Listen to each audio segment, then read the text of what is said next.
49ers would love to get in, and they will be a dangerous team if they can get in. They woke up 38-13. Win over the Bears in the first game post-Eberflus, Thomas Brown taking over as the head coach. You know, somebody pointed out to me last week, like, you just made Thomas Brown the offensive coordinator and the offense is working. Why do you make him the interim head coach and spread him more thinly? He's still getting his feet wet on being the offensive coordinator, and now he's got to run the whole team and the offense, although I think they bumped somebody up. But it's just, it's a lot. Interim coaching changes are a lot. There's a lot to do.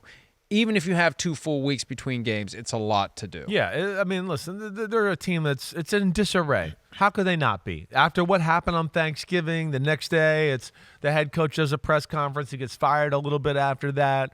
They've all had to deal with that, talk about that all week. It's a different day and feel when you get into the facility. There was no new coach bump that we saw here like the Saints got with Riz or anything like that, let alone they ran into a team with the 49ers who were embarrassed the last 2 weeks. And they were back at home and, foaming at the mouth to kind of get back on track. Purdy was phenomenal right from the get-go. Him and George Kittle. Kittle had almost, I think, 100 yards in the first half. But this game was put away pretty quickly, pretty clearly, really, in the second quarter of the football game. Between the Purdy making throws down the football field, they ran the ball. And then, of course, Caleb Williams and company, the Bears couldn't do anything on offense. The Niners defense looked like the Niners defense yesterday for the first time in a while. And we have to take a break, but let me just say one thing, because Kyle Shanahan reaffirmed his commitment to the 49ers after the game. It's so funny how stuff gets twisted and distorted, and that's fine. I'm not going to back off from giving my opinions, but it started last week on PFT Live. It continued on Rich Eisen's show. I also talked about it on The Score in Chicago. I'm on there twice a week for about 10, 15 minutes. Wrote about it at PFT, and it all relates to the way the Bears should go about their coaching search. And Chris and I were talking about it during the break. The accepted categories are a coordinator who's never been a coach before, a fired former head coach who's available, or a college coach. Right. And my argument is, why aren't teams constantly having the radar out as to, is there a coach with a current team where maybe it just feels a little wobbly? Let's make a well-timed phone call, and maybe we can trade for that guy. And I said they should maybe think about calling the 49ers for Shanahan. They should maybe call the Ravens for John Harbaugh. Maybe they should even call the Dolphins to see if Stephen Ross would like to get out from under the Mike McDaniel extension. But you make those calls. They're free. They're free. And that's all I ever said.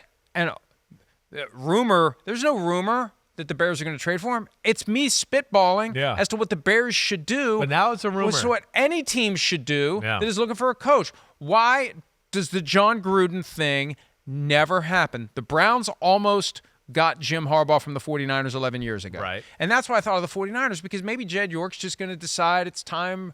We just need a fresh start. We're too close. It's too frustrating. We've seen coaches get fired when you're knocking on the door too often and you're never kicking it in. So it was just an idea, because that's what we do. It was never maybe the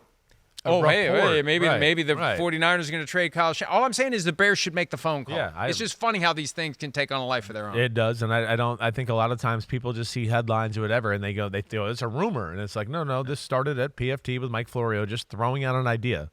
It's an idea. There's no real tangible evidence. Every team looking for a coach should be thinking about, is there a coach of another team right now that we could maybe acquire, because at least that person's proven, as opposed to a coordinator who there's no guarantee that he's going to get it done. All right, let's take a break. More PFT Live, presented by Accenture, right after this.